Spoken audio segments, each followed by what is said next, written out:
If there's a big recruiting weekend coming up, we've got Ryan Snyder on the Friday edition of the BWI Daily Edition. I'm your host, Thomas Frank Carr. Actually, we have him on every weekend because he's so awesome at this that he's here every Friday. Ryan, how you doing today? Happy Friday. Yeah, man, excited. I was actually planning to go see high school games tonight, and then I learned Quentin Martin is injured, which is a bummer. He's supposed to play Rodney Gallagher. So I'm trying to figure out what I'm going to do here tonight. I might still go. Drew Alar's on ESPN2 tonight. It's kind of tempting. Maybe just kind of hang out, watch Drew. So I'm after Do we're work done from the filming, I'm couch. trying to. Yeah, that'd be nice. Yeah. I haven't done that I think I've done that one Friday this year. So I don't know. I got to figure out what the hell I'm going to do tonight here after we film this. So there's been a lot of that this year where Denine Dennis Sutton and Abdul Carter, I wanted to see him. He didn't play. So this would be my sixth game, and yeah, 3 of them have had some sort of injury issue. So I guess I'm bad luck. Sorry. Well, get it out of the way early, I guess. I don't know. I guess. We'll see. We'll see how it goes. You've got how many more weeks left in the season to prove that wrong? That can just be. I think they call that variance when it comes to mathematics. Yeah, well, we're like halfway through the high school season now, and then hopefully it ends because I want to go see like every playoff game I can, and I don't want to be the guy getting players hurt before or the jinx before playoffs start. So yeah, I don't know. I think I might just watch Drew tonight. That's sounds tempting especially with a late game tomorrow, and those are always in bed at 3 and up at 7 to get working on recruiting on Sunday. So busy weekend ahead. Should be a fun one. So, just off topic for a second, you have been going to games so far this season across the region.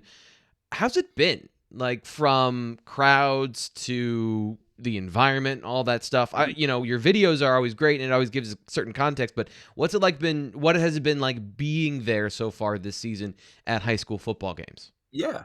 Oh man, the crowd in Ohio was awesome to see Drew Alar versus Stowe Monroe Falls. I've only been out to Ohio for a couple games, and that may have been like over my entire career, and that may have been one of the best crowds I've ever seen. I mean, the stands were completely packed, and I thought those two schools were kind of more so rivals, but they're not. They actually don't. I learned that when I got out there. They actually they're somewhat local and good teams, but it was actually a non-conference game. I thought it was a conference game going into it, but either way, it was an awesome crowd. That was so much fun.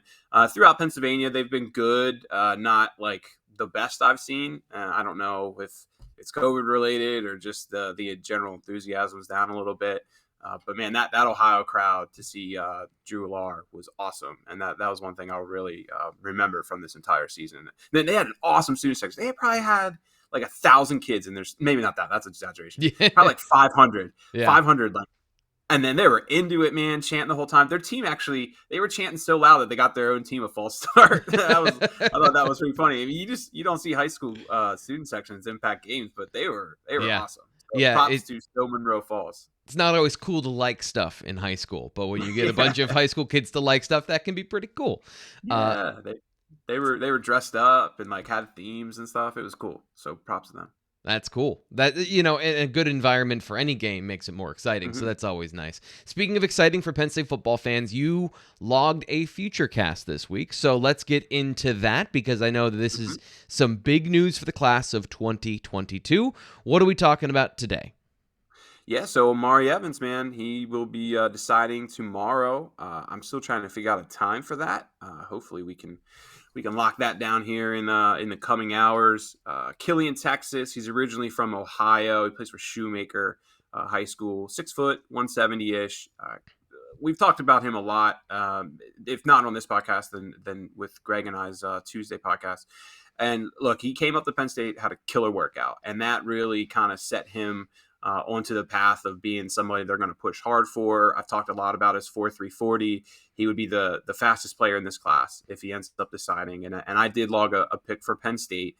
Rutgers, Penn State have been pretty much the top two for a while now. I thought Rutgers had an edge from the relationship perspective. And from what I've learned, I guess maybe a little bit more over the last couple of weeks, is that Penn State really feels like they have, drawn even there, or maybe have exceeded Rutgers now. And look, I mean, Penn State's also just a bigger program. Right. definitely. I mean, no, Rutgers is also. I mean, they're doing great right now, and they're definitely in the right trajectory. But Penn State wins these Rutgers Penn State battles. I don't know if it's 9 out of 10 times, but 70-80% of the time, especially when Penn State's really pushing hard for a player. So I think he's going to be a Nittany Lion. I'm trying to figure out a time still. I will say that when I logged that pick, sources were really still adamant that Greg Schiano's staff were pushing very hard to either get him to push back his commitment or reconsider. But right now, as of Friday morning, I still expect him to be a Nittany Lion. And, he would likely be a wide receiver. He played a little bit of quarterback for his team this year, but he would definitely just be a playmaker, really, is the best way to decide it, because they like his potential on special teams a lot as well. Yeah, and you can see there in some of the highlights, he's kind of a weapon, an offensive weapon, a special teams weapon. That 4.31 speed is definitely something that shows up on film. And it is a class, and I know you talked about this with in your recruiting roundtable with Greg Pickle this week. You talked about the class of 22, how many receivers they have, and kind of the math that goes into that. So first off, BlueWhiteIllustrated.com if you want to check out that article, and if you want to make sure that you are in the know on all that stuff, because Ryan has all kinds of insider information. But this class in particular, with as many receivers as they have and guys that can play receiver, is this I don't want to say a wise decision, because you always want to take a good football player, but with as many, they got a couple months left in this recruiting class. It kind of feels like the inn is getting very full, and there's still some guys out there. So how does this process work for Penn State? And is this, I guess I'll say it, is this a wise move with some of the guys they've added this week? Yeah, well, I mean, I think Flowers will be a safety, and Christian Driver could play either way. I think Penn State definitely has interest in him playing safety. Christian's definitely going to start as a wide receiver, so that would bring maybe up to 5 receivers in this class. Um, I think really when you look at Penn State's current roster, right? John Dotson's gone, Cam Sullivan Brown's gone, and then when you look behind those two, Daniel George and Norville Black are yet to really make an impact on the field, and that leaves about 6 other scholarship guys. We know Parker Washington, we know Keandre Lambert Smith. They're gonna step up and probably be the top guys next year. But behind them, man, there's a lot of uncertainty still about who's really going to emerge. So loading up on wide receiver this year, I would still put them around 10, maybe 11 or so, depending on how many guys transfer out. And 10 scholarship wide receivers is pretty normal, I think, when you look across the nation. So it's not. I think Penn State sees a bigger number. Penn State fans see a bigger number of scholarship guys on the roster now, and it looks like they're taking too many. But guys are going to leave, man. Like, Right. I'm not going to throw names out there because I don't. That's not fair to the current players. But there's going to be a couple guys that transfer. I think Penn State's not taking all these guys if they don't have a feeling for what's going to happen here come December or January, into the off season. But yeah, and then the other thing I just mentioned in that roundtable is when I look at the 2023 class and I look at the wide receivers they brought on campus so far, Rodney Gallagher is definitely someone who I think is probably leaning towards Penn State right now. Ajani Shakir is another guy who should, or at least on the right path to end up at Penn State, I guess. Right now it looks pretty good. But a lot of the guys who have also come on campus are just from outside the region. They're very much open still. Like, I don't see too many locks, too many guys where I'm like, okay, it's just a matter of time until this guy commits. So, when you look at what's coming next year and feel pretty confident at least that a couple wide receivers are going to transfer out. I think that's why you're seeing Penn State to add so many potential receivers in this class. And look, I mean, at the end of the day, man, Omari has a 3-star rating and maybe not as many top offers as Penn State fans want to see from guys. But when you come on campus and you work out for the staff, and that workout was repeatedly told to me that it was one of the best that they had with any player this year. He connected with them really well, throughout like the visit and tours, just from a character perspective, they love him. And there's a lot of little things there that just make sense for Penn State. So, they brought him back for an official visit 2 weeks ago. And when you saw that and knowing, where their class stood, it was very clear that Penn State was going to take him pretty much I don't want to say no matter what, because there were still discussions about it, but they weren't bringing him on campus for no reason. Put it that way. Yeah, and if you want to see, because that leads into a conversation about what other receivers might be left, and that is a part of your mailbag today. And if you want to check that out, again, bluewhiteillustrated.com. You can check out all the work there. And if you want to be an insider and get the inside information, the full recruiting list of who's coming to the game against Indiana, that's in there as well. And if you want that information, you've got to be an insider. And to do that, visit BlueWhiteIllustrated.com for the latest Penn State football and recruiting news, and in the Lions Den Premium Forum for more information as well. And of course, the October issue is on newsstands now, features Penn State's Freaks List and other exclusive content. Learn more at BlueWhiteOnline.com or by calling customer service at 800-421-7751. I haven't gotten my issue yet, so I haven't delved into it. What do you got in the... I know. I haven't gotten it yet. I haven't gotten it yet. I would have it. I would be holding it if I had it. I'd show you because the cover looks awesome. What do you have in there for the October issue? It was really just kind of mainly looking at what's kind of left in the class. I mean, with so many commitments in the previous one, we had to look back on the summer really. It wasn't a very deep issue as far as recruiting is concerned. So it was more so just kind of looking at the season. But for me specifically, it was really just kind of what's left in 2022 and some top guys in 2023.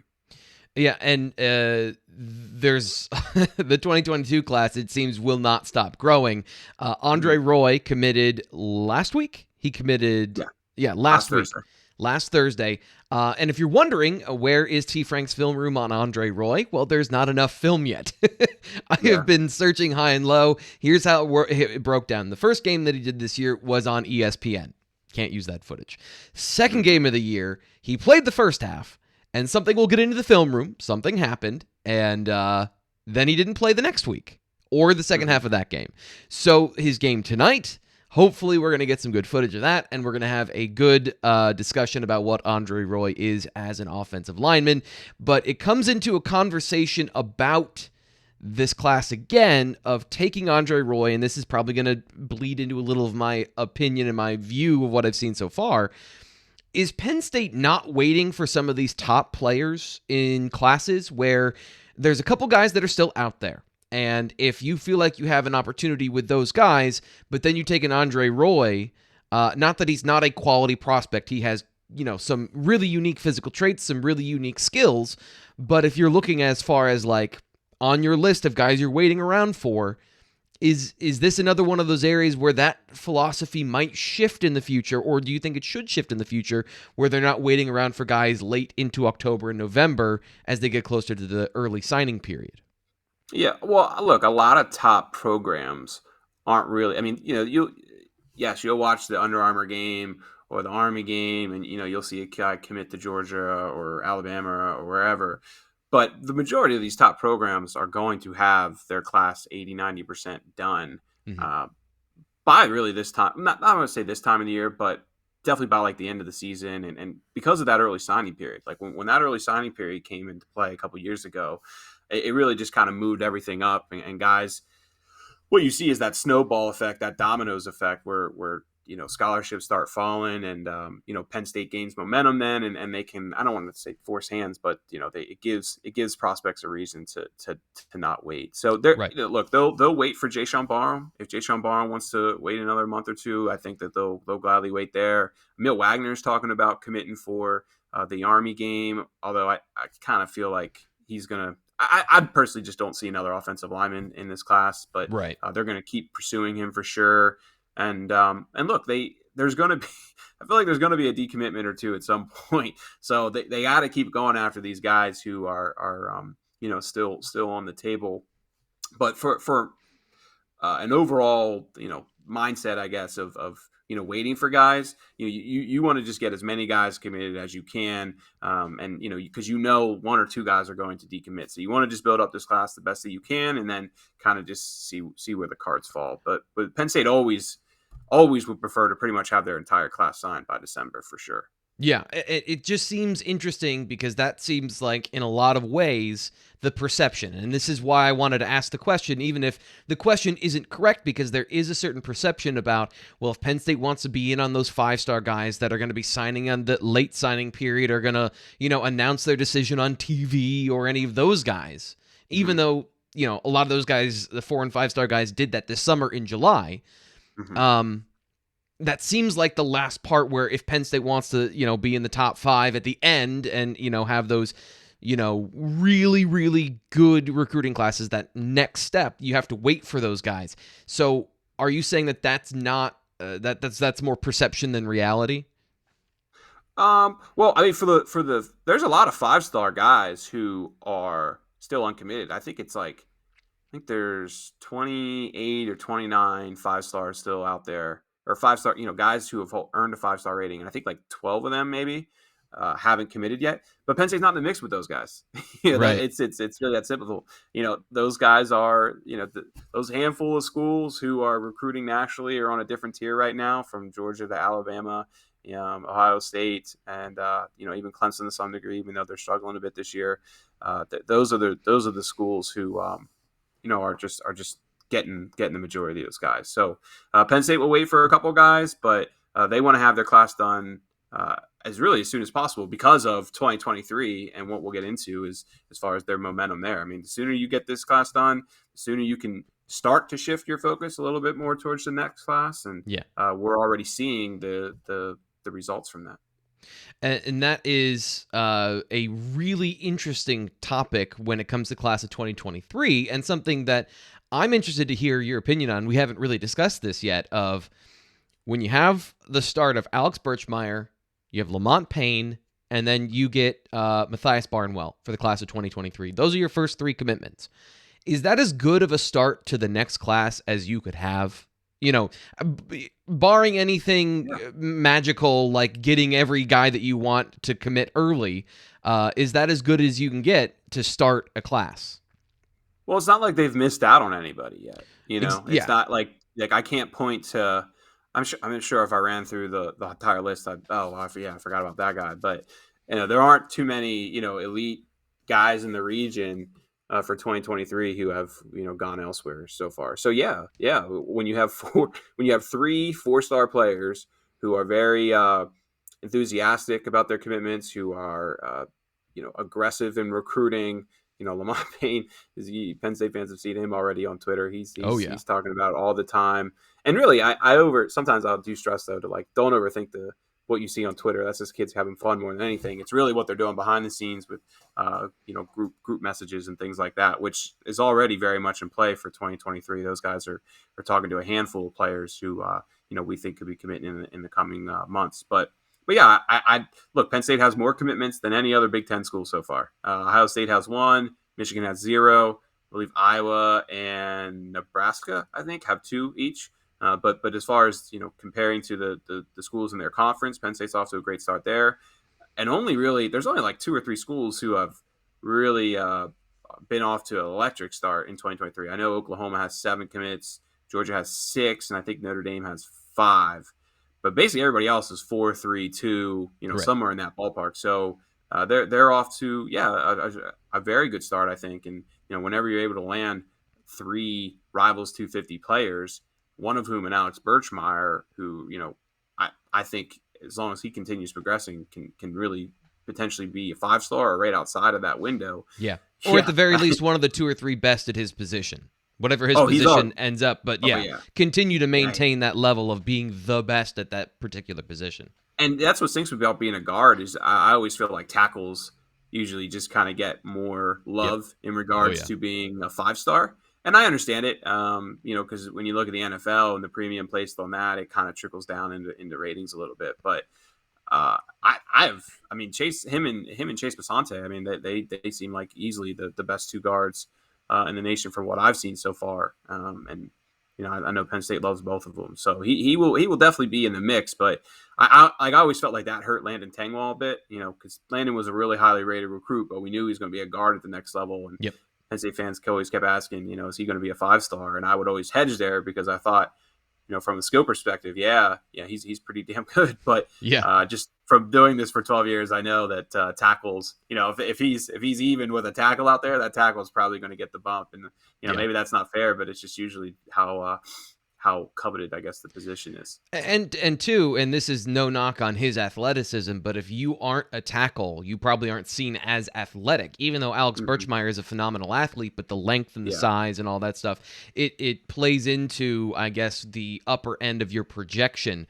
But if you're ignoring the fact that a high quality guard, a 5-star quality guard or center comes into your program and it can't change things for you, then you're not correct. The Yeah. totality of the offensive line is very important. And with that in mind, I don't know if there are any particular guys in this class, but just the guys that are coming for Indiana. You have Mm-hmm. your list over at bwi.rivals.com, once again on the Lions Den premium board. But if you want to give a couple names that you want to highlight that are coming for the stripe out, a 7:30 kick, another primetime Mm-hmm. opportunity for Penn State to showcase itself. They've had a ton so far this year. Who are some of the guys you're looking at that are big for this weekend? Yeah. So we'll start with 2023 class. Of course, that's the one where majority of the focus is going to be for this game and really throughout the rest of the year. Khalil Ali is returning. I mentioned him. I think we talked about him last week as somebody who I'm looking, or I think we need to pay more attention to. He was a guy who I thought Penn State wanted to watch their film before they figure out, well, we're going to push all out for him. And all indications are is through the first couple games, they love him a lot. So he'll be back, and this is, I think, it's fourth visit, I believe, since June, which is quite a few. So I think that's pretty much more than almost every other 2023 prospect. So whenever these guys, man, they just keep coming back for visits, it's usually a pretty good sign on Yeah. who's the team to beat. Archbishop Wood will bring in a couple players. The Archbishop Wood guys haven't been in since the summer yet. They were hoping to come for the Auburn game, but they had a game on Saturday. So Samaj Bridgman, he's of course one of the top linebacker prospects in the not just the state or region, but really the entire country. Marcus Dixon is a really good tight end, and then Eric Gardner is a pretty good defensive end who all three hold offers from Penn State. And then just two other guys I really want to mention. Rodney Gallagher's expected to come back. The two-sport athlete, one of the top players in the state. This is his second visit since so during the season. He was here for Auburn, and then Cam Lenhart, defensive end from IMG Academy. He's originally from Staten Island. He's coming back for the second time since the Auburn game, and it's not easy to make that trip from Yeah. IMG Academy, especially on your own dime. So flying up here, flying into New York City, driving back to New York City, just to fly back down to IMG Academy on Sunday. That speaks volumes to me. Yeah. So I don't think he's going to be committing this weekend or anything like that. But when you make that kind of a trip twice in 3 weeks, it definitely grabs my attention, and it should grab the attention of fans as well. Just one other younger guy I want to mention, or two more younger guys I'll mention. Anthony Specca is a top linebacker prospect in the 2024 class. This will be his first visit of the season. He was here for, I believe, the Lash Bash. Was it one? It may have been 2 visits this summer. I know he's here for the Lash Bash show, so this is at least his second visit since the dead period ended. And then Stone Saunders, he's a top 2025 quarterback from Bishop McDevitt. I went and watched him to begin the year. Definitely, he's going to be a top guy. Michigan has offered him already.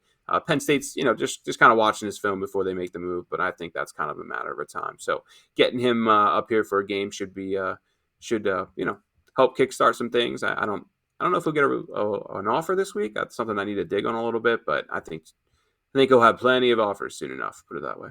Harbaugh's a little late offering a guy in 9th grade. Normally they go after the 7th graders, don't they? At quarterback, they Yeah, that weird stuff. yeah. I mean, every school does that now, man. It's Yeah. Penn State's offered a handful of eighth.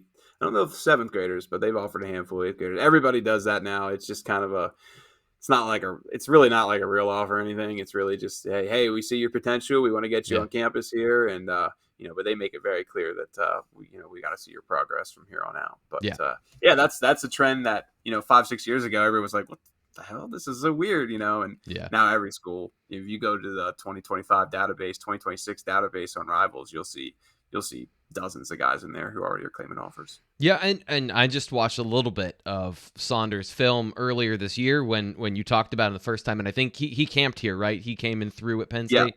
Yeah, Yep. so I watched one of his games, and yeah, you can see the fact that he's got some real potential, and there's some real things on film that he does well. Obviously, he's in 9th grade, so he's still learning how to play football, but how much is Mike Yurcich and the impact? I guess this is maybe a long-term question, something I'm monitoring, is the impact of Mike Yurcich on Sean Clifford and what we've seen as far as the turnaround from Sean this year in this new offense and just in general as a player. I'm curious to see what that does to quarterback recruiting, because that is really the golden goose. That finding a guy that can relate to the best quarterbacks in the country and can show tangible evidence of developing them and making them into guys that are difference makers. To me, that's going to be really interesting. And it is interesting that a couple of those guys have been in Pennsylvania or in the region, and it's not just guys from Texas or California. Yeah. I mean, that's certainly something we're going to have to monitor, especially for 2023, because for 2023, there are a lot. Their top quarterback's going to come from outside the region for that class. Jaden Rashad is from California. Dante Moore is from Detroit. There are a few others in the mix, but that's something we're going to have to ask about, and I'll be curious about to learn. I mean, yeah, I do think it's a little too early to figure that out. Let's see how Sean obviously does, but I don't need to tell you that there's been a clear difference this year from what we've seen. I mean, I believe I saw that. I mean, Sean has 2 interceptions, I believe, on the year, but 0 turnover-worthy plays, which is a stat, kind of one of those next-level analytical stats. But, that's good, man. There aren't too many quarterbacks in the nation that claim a 0 next to that stat so far. Yeah, and we talked about that this week on the BWI Daily Edition on the Monday show, the guys that have elite-level stats so far this season. That is one of them. So if you want to check that out here on YouTube. Sorry. No, it's good. That's probably where I saw that then. It's a perfect transition, because I wanted to say that today is October 1st. So it is a great opportunity, fresh start to a new month. If you have not yet subscribed to our YouTube channel, hit the notification button. And if you're listening on a podcast, go over to the YouTube channel, because I always try to throw in something a little extra on the YouTube channel as far as graphics or something to throw up there. We had Amari Evans highlights that you couldn't see if you're listening to the podcast. So there's always a little extra nugget there. And I do want to say one thing quickly.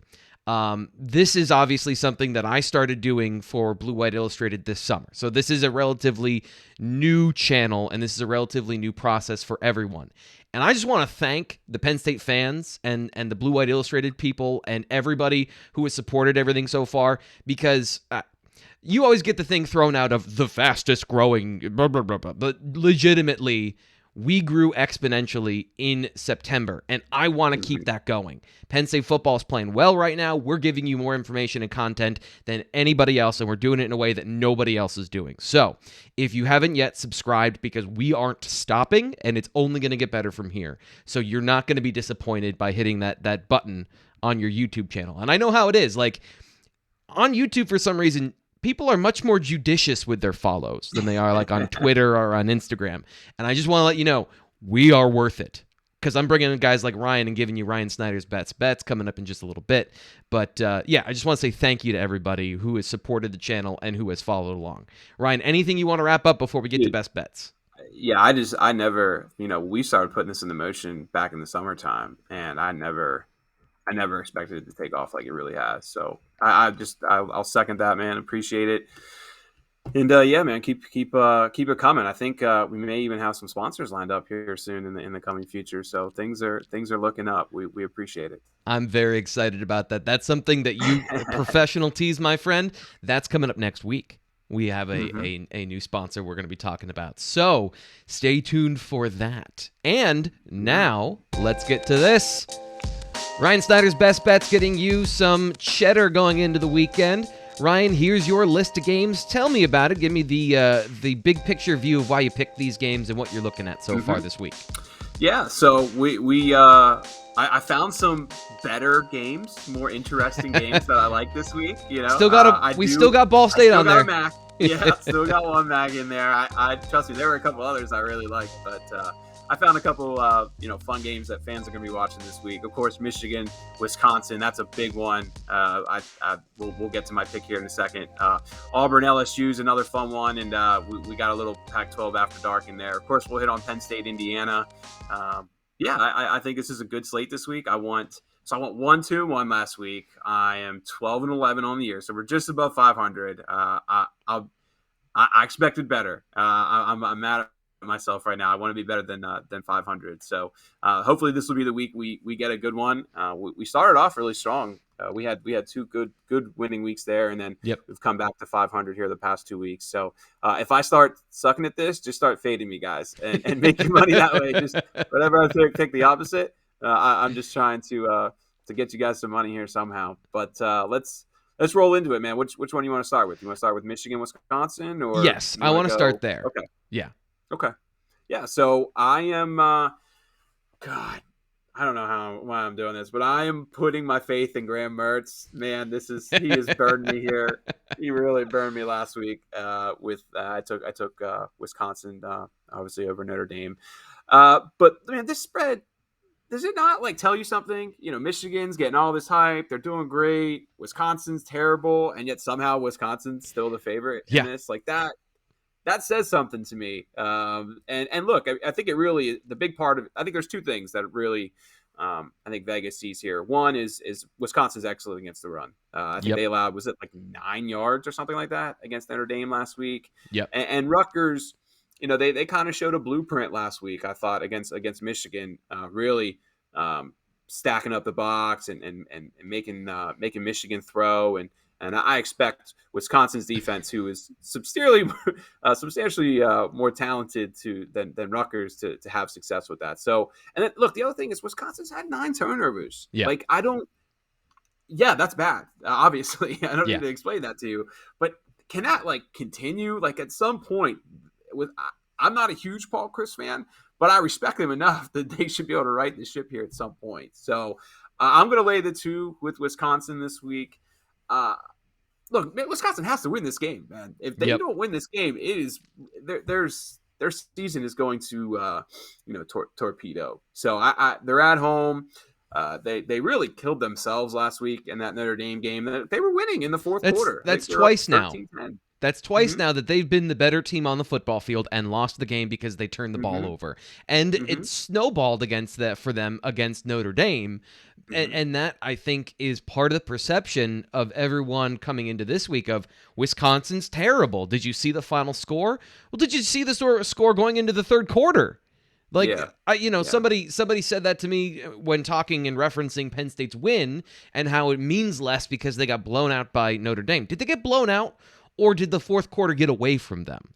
And I'm on board with you because you're saying some shocking things here.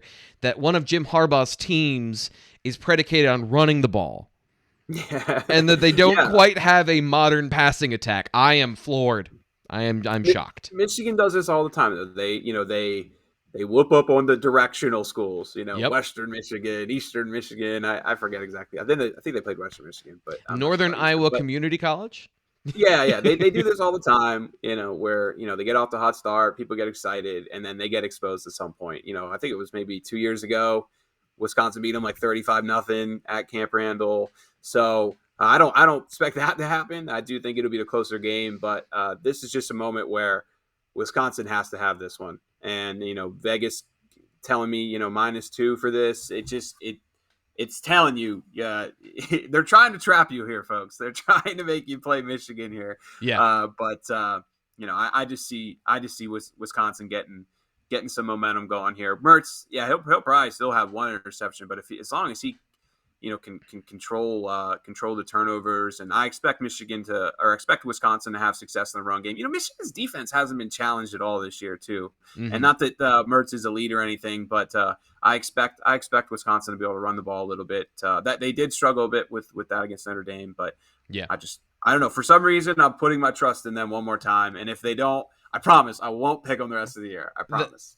My biggest concern in this game is that I think beyond the color of the jersey and the W on it, this is not a Wisconsin rushing attack. The process is all the same. They're going to concussively get 200 yards, but I don't know that there's anybody on this. And I haven't followed them too closely since the game we watched at Camp Randall with the Nittany Lions, but I wasn't impressed with Malusi.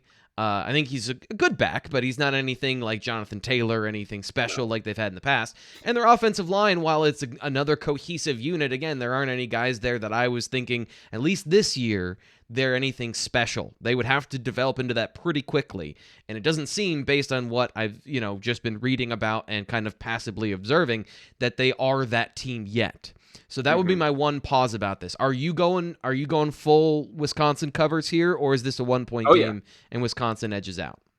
Yeah, I actually kind of like depending on what book you look at, I don't hate playing money line here, laying a little extra -130 or whatever to just play the money line and forget the points. But yeah, no, we are definitely on Wisconsin -2, and they did only have 78 yards rushing against Notre Dame last week. I looked that up quick, and I know they need to be better than that.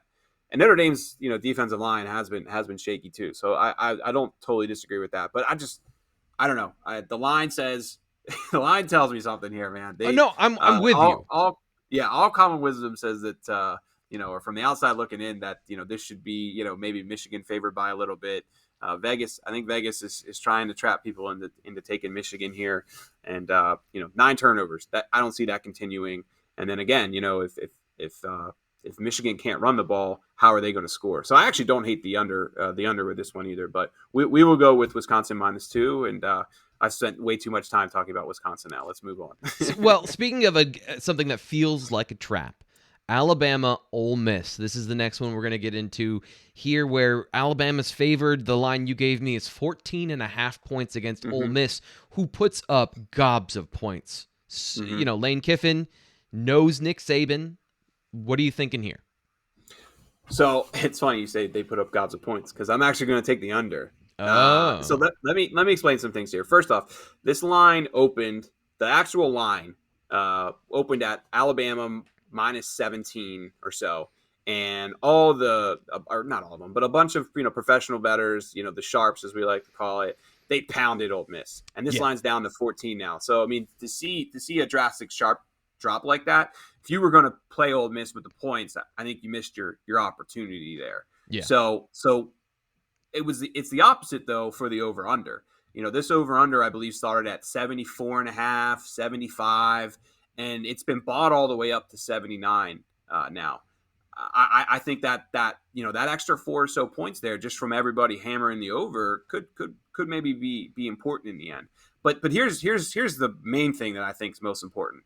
Ole Miss is going to score points, yes, that will happen. They will probably get deep into the 20s, probably in the 30s. But the difference between the game last year we watched, which was like 45, 44, it was something pretty crazy. But the difference is this isn't Steve Sarkisian's offense now. Okay, Now, obviously all the talent that they lost is a major part of it. But I'm looking more so at Bill O'Brien and how he runs his offense. Alabama's tempo is nothing like the tempo that they had last year. They are much slower with the ball. I think I forget the ranking. I saw it the other day. I forget what it is. I don't want to throw it out there and be wrong. But I know their tempo ranking is no longer near towards the top of the country. It's more so mid-pack now, where last year, they were running plays every 20 or so seconds. So I just don't think we're going to see all those big explosive plays, those quick points that we saw in last year's game. So, Alabama's going to have to drive the ball here. I expect more, 7, 8, 9 play drives compared to what we saw last year. So right. I will take the under. Now, one other thing I will say, though, is that I expect Ole Miss to come out and really try to get some points really early, some big explosive plays in, and they've had success with that, okay? So if you do see Ole Miss get up 7-0, maybe even 10-0 in the first quarter, watch the live line here, because I think there's a good chance you can maybe get Alabama at, giving less than a touchdown. And throughout this game, I feel pretty confident Alabama's going to win. And throughout this game, I do feel like Alabama will be the more physical team, and they will wear Ole Miss down. So as my official play, I'll take under 79. I do think this game will be, in the 30s, 30, 34, 31, something like that. I mean, it'll be a fun game. Don't get me wrong. And if you and it actually, I don't actually, I think Alabama will win by probably more than a touchdown. But like I said, I think we'll see an under. And then if you can get Alabama at a -3, a -4, minus even 5 or 6 even, I think that's an interesting play. Again, if Ole Miss gets out early and that live line drops a bit, 14, that's too much for me. Are you looking at all in the Heisman odds after this game, based on these No, two players at quarterback?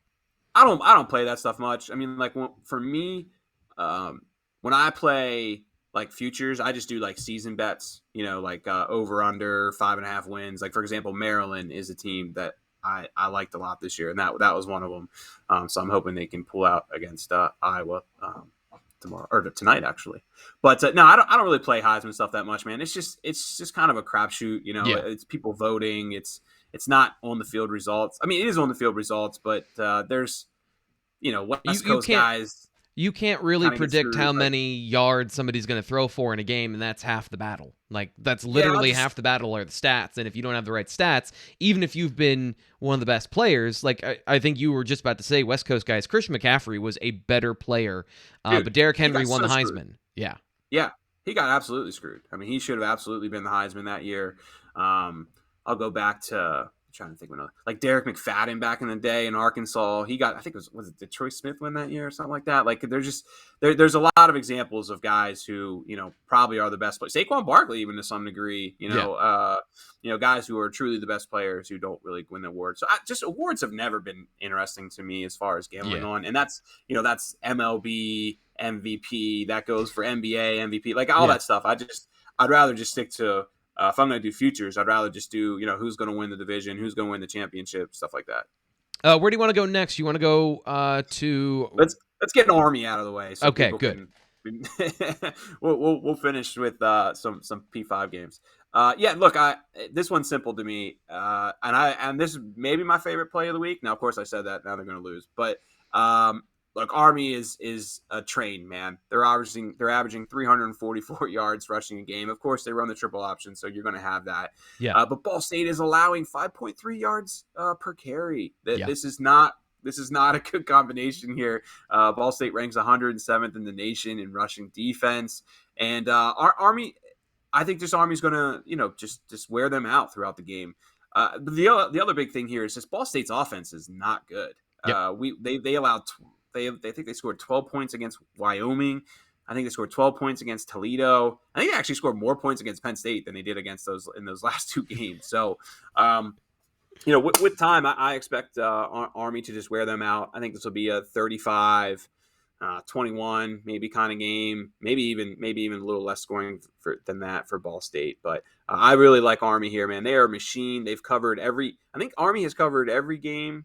Or no, I think what it is Ball State hasn't covered any game so far this year, and Army's maybe covered all but one. So, I love the triple option. I love betting Army. I love betting Navy because it usually pays out. So that would be my top play at the moment. Army -8. Yeah, if you're playing cover 4 against Army and you're going to play that soft zone. I mean, good luck. Yeah. If that's your plan, they'll rush for 400 yards. I'd be shocked if they played cover 4 against Army compared to what they did with Penn State. But Ball State's just not like they had a good year last year, obviously, and it was COVID short. MAC only schedule.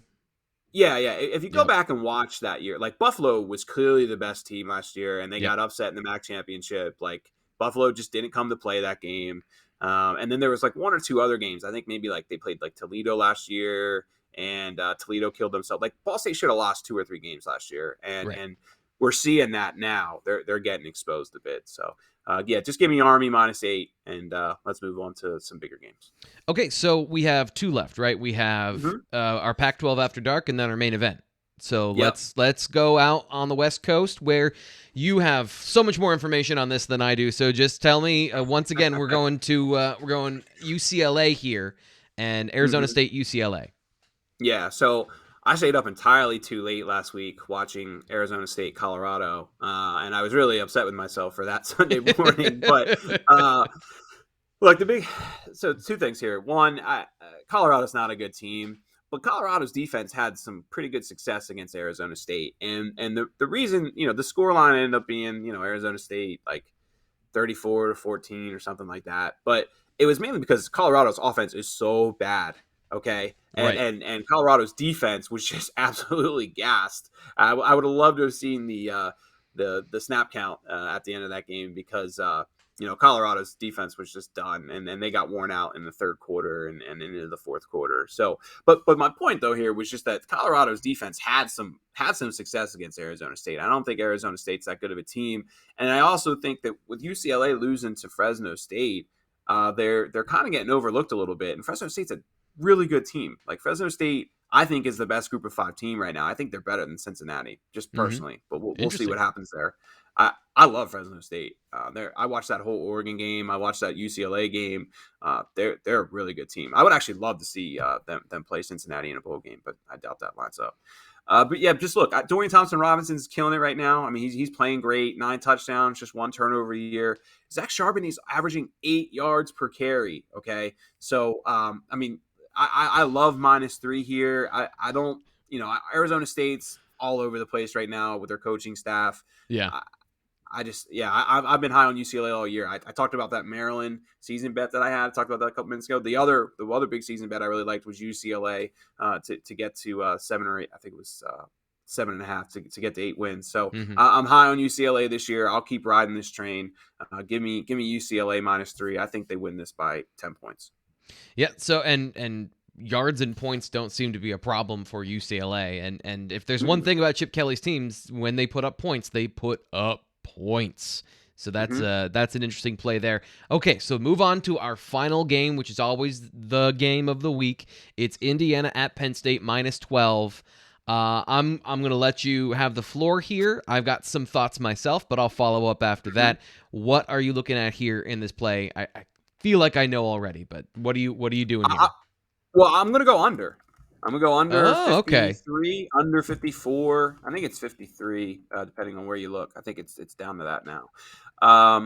Originally I was taking Indiana +13. I thought that was a play.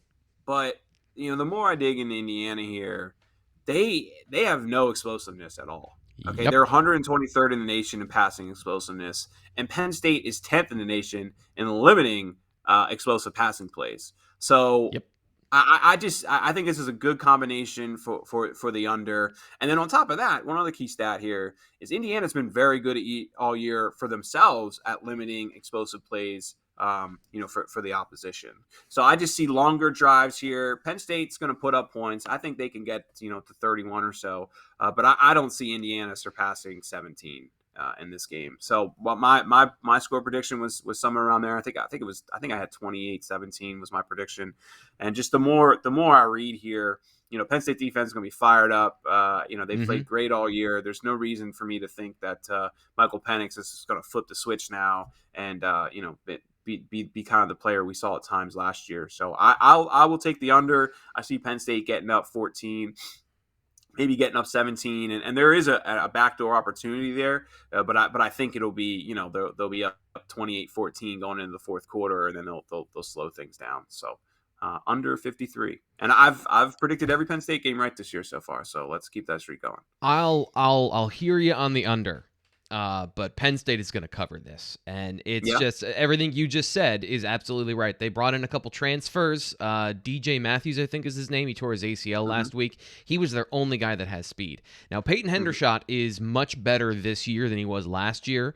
And I got some of the inside information, and that's a bunch of dark stuff there. But that particular situation, he's their only real threat as a pass catcher that is like explosive as a tight end.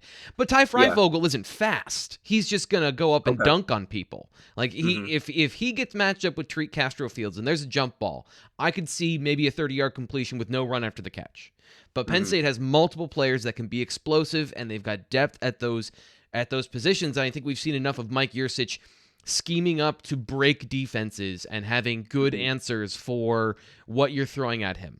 And on the defensive side of the ball, what I've seen on tape is Iowa ran coverage and Cincinnati ran cover one. They were in man coverage the whole time, and they, for a good part of that game, suffocated the Indiana passing attack.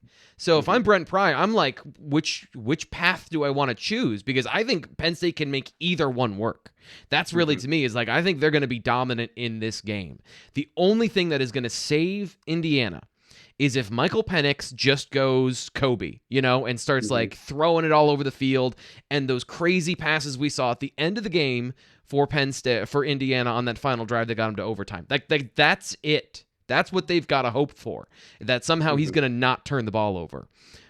So, yeah, I think Penn State's going to win by 14, and the question then becomes, do they score enough to get this to the over? And that's where I think, for your point, I'll defer to you on that of what the under-over is there, but I think Penn State covers this one pretty easily.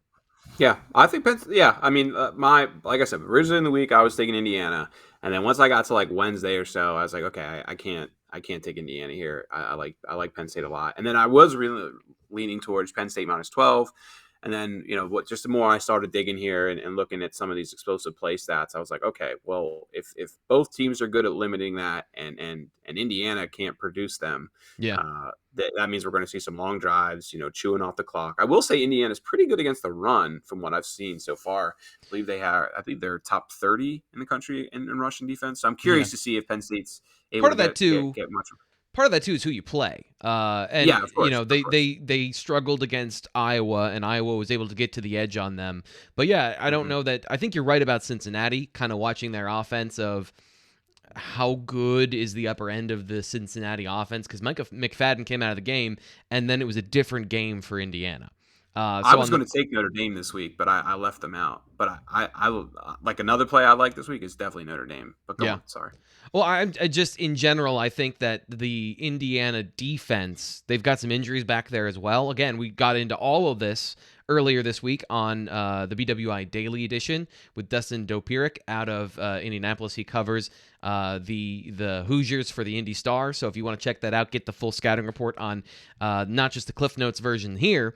But yeah, they're injured in the secondary. I think that there's going to be some exposing done for that Indiana defense, which is always really good. And I'm not trying to like down talk the team, because I always think Indiana is a dangerous team and they're a good team, but they're coming in disadvantaged with those situations. It's going to take a miracle from Tom Allen and that defensive scheme and from Michael Penix to make this a competitive game. So yeah, I'm not buying anything from Indiana in this game. Awesome. All right. Well, let's see how it plays out. Yeah, I didn't have to put my name on any of the official stuff like you did. So let's wrap that up again. I always want to flash this back up here so that we've got our picks. Here are Ryan Snyder's best bets. So take us through it one more time. Yep. So we're going to take Wisconsin -2. They're great at stopping the run. Michigan can't run. That's kind of the mindset. And God, if Wisconsin can't win this one, like, their season's in major trouble. I like Army -8, man. Ball State cannot stop the run. They're allowing 5.4 yards per carry. Army is obviously a train with that triple option, and I think Army has an advantage on both lines. Dude, did we get into LSU Auburn? I think we skipped LSU Auburn. Did we take? Okay. I think we skipped LSU Auburn. We I just did. realized that. Okay. So let me run through it real quick. Okay. Well, just long story short with that one, I TJ Finley, even if he's the quarterback, man, like I have little faith in him going back to LSU and trying to outwit his old team. I'm not crazy high on LSU either, to be honest with you. I'm kind of torn on this one. But I saw some things from LSU last week that I liked a little bit, and I'm really not high on Auburn's offense after watching them last week against Georgia State. So I'm going to lay the 3 there. Baton Rouge at night. This one's a hard one though, man. Okay. All right, I'm going to jump on this grenade for you. This is not an official pick. If you want to give it, it's not an official pick, but you and I discussed this earlier. You took it out. Yeah. I fixed it and updated things, but didn't bring in the updated information. So this is not at all a Ryan Snyder's best bet or official pick. This is T. Frank making an unforced error here. So if you want to just give your thoughts on the game, that's fine, but I don't want you to have to put your reputation on the line on a game that I agree. This is not a great game to pick because both teams are bad in certain ways. Yeah, my original thought was I saw some stuff from LSU last week that I liked in that Mississippi State game, and Mississippi State ended up getting a late touchdown and a 2-point conversion to be a push, and that was my push last week. I had Mississippi State +3, but I did see some things that I liked from LSU's defense in that game. And again, whether it's Bo Nix or Finley going to Baton Rouge, I see that being I don't want to say a turnover fest, but I see them having a few issues. But the reason I took it out then was because I was digging more on Auburn's secondary, and Auburn's secondary is pretty good, man. Like Yep. was it Smoke Monday or whatever? Like they have some dudes back there. We saw that with in the Penn State game. So I was really torn on this one. I liked Auburn or I liked LSU earlier in the week, and then I made a late decision to pull it. But I think you made the right decision. As I Just don't said bet in it. week 1 and whenever else we talked about LSU, the only thing I trust less than Ed Ogeron is the team they're playing. Because there've been some bad matchups there. So yeah, I'm not at all interested in talking about anything about LSU unless it's for them to lose against a clearly good team. Yeah. But to finish out a little recap here, I have under 79 in the Alabama Ole Miss game. I just think the tempo from Bill O'Brien's offense is not what we saw last year with Steve Sarkisian's offense. Alabama will have to put together more drives. I think we see some kind of game in the, maybe in the 60s, 35, 34, maybe one team can get into the 40s, but 79 is a lot of points, man. So Yeah. and they've had all year to kind of look over that film last year and find defensive mistakes. And Ole Miss has a better defense this year too. So UCLA -3. Then I just saw a lot from Arizona State last week that I didn't like, even though they got that win over Colorado. And I've just been high on UCLA all year. I love Dorian Thompson-Robinson. He's making a lot of good plays, 9 touchdowns to 1 interception. Zach Charbonnet is averaging 8 yards per carry. I think people are sleeping on UCLA a little bit after that Fresno State loss. So give me UCLA -3. And then, like I said, under 53 in the Penn State Indiana Hoosiers game.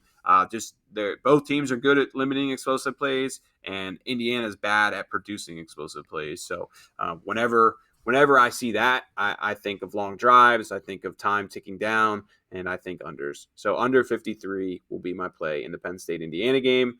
And we've done good at picking these Penn State games so far, so hopefully it continues. That is Ryan Snyder's bets for the week. Thanks so much for coming on, giving us all the information in recruiting, and giving us the information about the weekend and where you should be looking on the lines. Thanks so much, Ryan. Hey, man, always fun. We'll talk soon. Coming up tomorrow, don't forget, BWI Live, the post-game show. Tom Hannafin back from assignment, so he'll be joining me in the post-game studio whenever that goes. Hope to heaven it is not an overtime game, but no matter when it's over, 15 minutes after the game, we have the BWI Live post-game show, so make sure you set your clock and you schedule in for that. We'll be back then.